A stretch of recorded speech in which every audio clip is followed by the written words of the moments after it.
Vous êtes le sel de la terre, mais si le sel perd sa saveur, avec quoi le lui rendra-t-on? Il ne sert plus qu'à être jeté dehors et foulé aux pieds par les hommes. Vous êtes la lumière du monde. Une ville située sur une montagne ne peut être cachée. Matthieu 5, 13, 14. Notre Seigneur avait un grand objectif en vue. Appeler quelques disciples pour l'œuvre à accomplir sur la terre. Il a dû venir chercher et sauver les pécheurs pour donner du sel et de la lumière au monde entier. Tout ce que le Seigneur fit, il le fit avec cette pensée de donner du sel pour apporter une joie éternelle à l'humanité, ainsi que la lumière procurant la vie éternelle. Certains ont pu voir comment le sel est obtenu sur le bord de la mer. L'eau de la mer salée s'évapore et le sel demeure. Ce sel doit être purifié avant son utilisation. Dieu désire du bon sel pur. Chacun de vous peut devenir ce bon sel pur.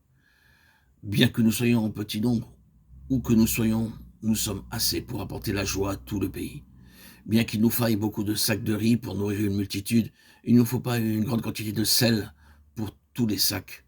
Une petite quantité suffit à donner du goût à la nourriture d'une multitude. Dans certaines villes, cités ou villages, les croyants sont peu nombreux, peut-être seulement 2, 3, 4 ou 5.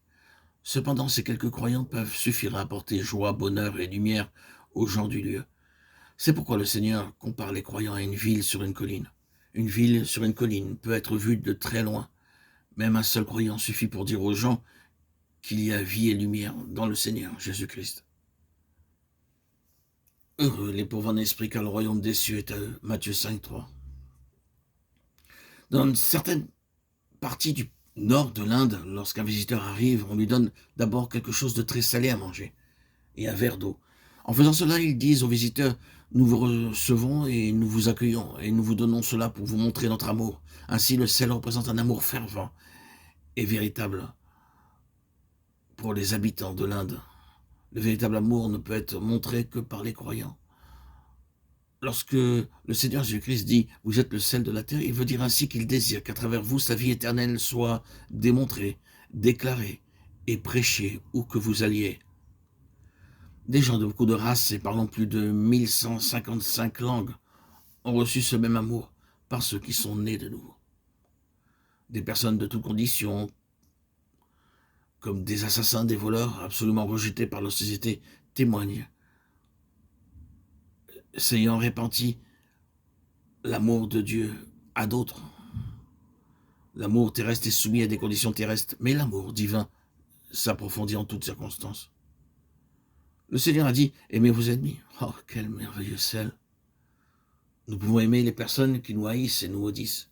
Nous pouvons les aimer non seulement en leur procurant un soulagement temporaire dans leur souffrance, mais en les rendant participants du même amour pour l'éternité. Nous pouvons offrir aux autres quelque chose pour l'éternité, où qu'ils soient. Alors que nous les contactons, nous pourrons leur donner la véritable saveur du sel divin.